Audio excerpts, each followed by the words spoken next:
बड़ी खबर के साथ करेंगे। उत्तर प्रदेश के छात्रों से जुड़ी बड़ी खबर इस वक्त आपको बता दें, यूनिवर्सिटी और डिग्री कॉलेजेस की परीक्षाएं रद्द कर दी गई हैं। कॉलेजेस के छात्रों को प्रमोट किया जाएगा।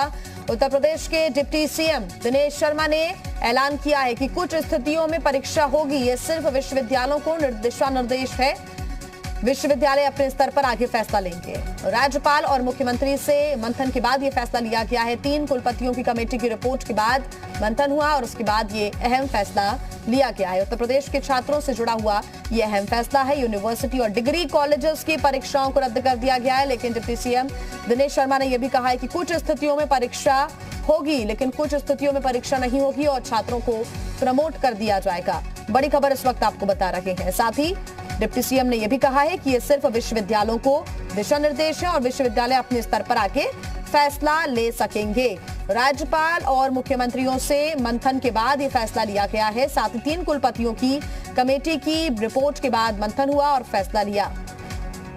राज्यपाल और मुख्यमंत्री से भी इस बारे में चर्चा हुई, मंथन हुआ, विचार करने के बाद ये फैसला लिया गया है कि जो डिग्री कॉलेज के छात्र हैं, यूनिवर्सिटी के छात्र हैं, उनको प्रमोट कर दिया जाएगा। उनकी परीक्षा रद्द कर दी गई है, लेकिन कुछ स्थितियों में परीक्षा ली जा सकती है। साथ ही डिप्टी सीएम ने कहा है कि यह सिर्फ विश्वविद्यालयों को दिशा निर्देश है, बाकी आगे का फैसला विश्वविद्यालय अपनी परिस्थितियों के हिसाब से अपने स्तर पर आगे ले सकते हैं। राज्यपाल मुख्यमंत्री से चर्चा हुई और उसके बाद यह फैसला लिया गया। यह भी आपको बता दें कि कोरोना काल में कोई भी रिस्क, कोई भी लापरवाही सरकार नहीं चाहती है। ऐसे में अगर परीक्षाएं होंगी तो भारी भीड़ देखने को मिल सकती है। और ज्यादा जानकारी के साथ जी मीडिया संवाददाता लखनऊ से मयूर शुक्ला हमारे साथ जुड़ गए हैं। मयूर, एक और बड़ा फैसला उत्तर प्रदेश के छात्रों के लिए लिया गया है। हालांकि डिप्टी सीएम दिनेश शर्मा ने यह भी कहा है कि यह विश्वविद्यालयों को दिशा निर्देश है कि परीक्षा रद्द की जाए, लेकिन अपने स्तर पर विश्वविद्यालय आगे फैसला ले सकते हैं। बिल्कुल, ये जो प्रेस कॉन्फ्रेंस डिप्टी सीएम ने की है, इसमें साफ तौर पे ये कहा गया है कि ये सिर्फ दिशा निर्देश है, किसी तरीके का आदेश नहीं दिया गया है। जितने भी विश्वविद्यालय है वो उस चीजों को समझे कि क्या वो परीक्षाएं करा सकते हैं, जिसमें कि कोविड की गाइडलाइंस को फॉलो किया जा सके, क्या उतनी भीड़ हो, ज्यादा भीड़ ना हो, उसके तहत क्या परीक्षाएं हो सकती है। इन सब बातों को लेकर उन्होंने सिर्फ दिशा निर्देश दिए हैं।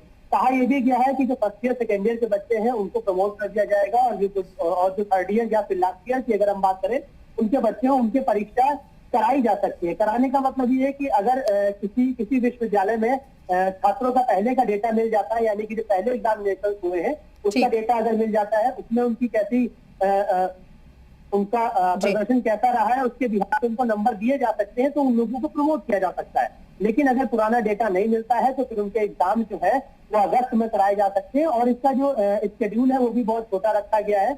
अगस्त भर में ही सारे एग्जाम करा दिए जाएंगे और उसकी जो टाइमिंग है वो मात्र 1 से 1.5 घंटे की रहेगी। मयूर, लंबे वक्त से छात्र इंतजार कर रहे थे कि कोई फैसला सामने आए। हालांकि फैसला तो नहीं, दिशा निर्देश जरूर दिए गए हैं शासन की तरफ से, लेकिन अब विश्वविद्यालयों पर यह डिपेंड करता है कि कितना जल्दी वो फैसला लेते हैं और छात्रों को डिसीजन देते हैं ताकि छात्र उस हिसाब से आगे बढ़ सके। बिल्कुल, बहुत जल्द ही फैसला लेना होगा, क्योंकि जो बच्चे हैं अगर वो यूजी से पास होकर पीजी में जाना चाहते हैं तो कहीं ना कहीं जो आगे की फॉर्मेलिटीज है उसमें उसको करने में समय बर्बाद ना हो। अगस्त में परीक्षाएं हो जाएंगी, सितंबर में रिजल्ट आ जाएगा, ताकि सितंबर में ही दोबारा बच्चे एडमिशन जो लोग पीजी में लेना चाहते हैं वो ले सके और अपनी आगे की पढ़ाई कर सके। तो इन्हीं सब बातों को लेकर आज प्रेस कॉन्फ्रेंस की गई है, जो कि प्रश्न पत्र भी बताया जा रहा है कि बहुत छोटा किया जाएगा, जिसमें 1 से 1.5 घंटे में ही उसमें जो है एग्जामिनेशन किए जा सकेंगे। वही जितने भी राजकीय और निजी विश्वविद्यालय है सबके लिए जो है नियम लागू किया गया है, और जो परीक्षा केंद्र है उनकी भी संख्या बढ़ाई जाएगी, इसलिए क्योंकि ज्यादा परीक्षा केंद्र होंगे तो बच्चे दूर दूर बैठ सकेंगे, क्लासेस में ज्यादा स्पेस होगा। तो इन सब बातों को ध्यान में रख के दिशा निर्देश विश्वविद्यालयों को दिए गए हैं और विश्वविद्यालयों को ऊपर छोड़ दिया गया है कि वो किस तरीके से परीक्षाएं कराती है या फिर बच्चों को आगे प्रमोट करती है। जी बिल्कुल, बहुत धन्यवाद मयूर आपका तमाम जानकारी के लिए। तो उत्तर प्रदेश के छात्रों से जुड़ी हुई ये बड़ी खबर आपको बता रहे हैं, लेकिन अब इंतजार किया जा रहा है कि विश्वविद्यालय आखिर क्या फैसला लेते हैं।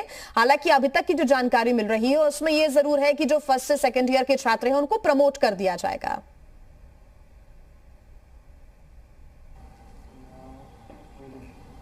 उच्च शिक्षा को लेकर के आज प्रदेश में बहुत बड़ा फैसला लिया गया है। इसी पर बातचीत करने के लिए हमारे साथ उत्तर प्रदेश के deputy CM doctor Dinesh Sharma ji हैं, उनसे जानते हैं कि मुख्य बातें सर क्या है। सर क्या बड़ा फैसला लिया गया है और इसका मुख्य बातें क्या? देखिए, हमारे विश्वविद्यालय और महाविद्यालयों में पूरे प्रदेश में लगभग 41,000 के आसपास 41 लाख के आसपास विद्यार्थी हैं। उच्च शिक्षण संस्थाओं में स्नातक और स्नातकोत्तर उसमें सरकार ने निश्चय किया है, व्यापक विचार विमर्श के बाद, श्री राज्यपाल महोदय और मुख्यमंत्री जी से परामर्श के बाद, जो हम लोग की एक कमेटी थी इसके मूल्यांकन के संबंध में, उसकी रिपोर्ट का परीक्षण करते हुए ये निर्णय हुआ है कि जो कुछ जगहों पर सेमेस्टर सिस्टम है, कुछ जगहों पर वार्षिक परीक्षा के आधार पर हमारी परीक्षाएं होती हैं। प्रथम वर्ष सभी जगह पर जो स्नातक है या स्नातकोत्तर है उनको हम लोग प्रमोट कर रहे हैं। जहां पर पिछले वर्ष यानी 2020 में स्नातक के प्रथम वर्ष की या प्रथम सेमेस्टर की परीक्षा हो चुकी थी, तो वहां पर उसके अंक के आधार पर द्वितीय वर्ष को भी हम प्रमोट कर देंगे। या वार्षिक परीक्षा में कुछ पेपर हमारे हो चुके थे द्वितीय वर्ष के या तृतीय वर्ष के या प्रथम वर्ष के, बाकी के नहीं हुए थे, तो जितने पेपर हुए थे तो उनके आधार पर हम औसत अंक देके उनका प्रमोशन कर देंगे। लेकिन जहां पर परीक्षाएं नहीं हुई थी, ना प्रथम वर्ष की ना ही बीच में मध्य सत्र में कोई परीक्षाएं हो पाई थी, उनमें हमने रखा है कि 1 से 1.5 घंटे के अंदर परीक्षा का निर्धारण हो समय सीमा में, और चाहे वो बहुविकल्पी हो, चाहे OMR सीट के आधार पे हो, या जो सामान्य प्रश्न पत्रों में प्रश्न पूछे जाते हैं उसका आधार हो। ये जो समय है उसकी अवधि 1 से 1.5 घंटा से ज़्यादा नहीं हो सकती। ये एक दिशा निर्देश जारी किए हैं। वाइवा जो होगा वो ऑनलाइन होगा और उसको हम ऑफलाइन नहीं करेंगे। साथ में जो प्रैक्टिकल हैं वो हम लोग नहीं लेंगे। विश्वविद्यालय प्रैक्टिकल जो लिखित परीक्षा के आधार पर अंक होंगे उसमें लिए जाएंगे। जो हमारा स्नातक स्तर पे और जो स्नातकोत्तर स्तर पे जो परीक्षाएं हैं वो संपादित होंगी। सर इसके परिणाम कब तक आने की उम्मीद रहेगी और कैसे क्या रहेगा? ये अगस्त के मध्य तक परीक्षाओं को जो जिला स्तर की स्थितियां हैं, जिला प्रशासन से परामर्श करते हुए विश्वविद्यालय के कुलपतिगण को इसके लिए अधिकृत किया गया है कि वो अपनी सुविधा के अनुसार किस प्रकार से प्रावधि को, प्रक्रिया को बनाएंगे, जो दिशा निर्देश है उनका पालन करते हुए। और अगस्त के द्वितीय सप्ताह तक जो परीक्षा के कार्यक्रम हैं, स्थितियों को सामान्य रहते हुए कोविड-19 का पालन करते हुए इसको संपादित करेंगे। सर एक सवाल विषय से थोड़ा सा हटके है, वैक्सीन को लेकर के लगातार राजनीति हर स्तर पर हो रही है। तो उत्तर प्रदेश के डिप्टी सीएम दिनेश शर्मा से जी मीडिया ने खास बातचीत की। उन्होंने जानकारी दी है और साथ ही उन्होंने कहा है कि ये केवल एक तरीके से दिशा निर्देश यूनिवर्सिटीज को दे दिया गया है।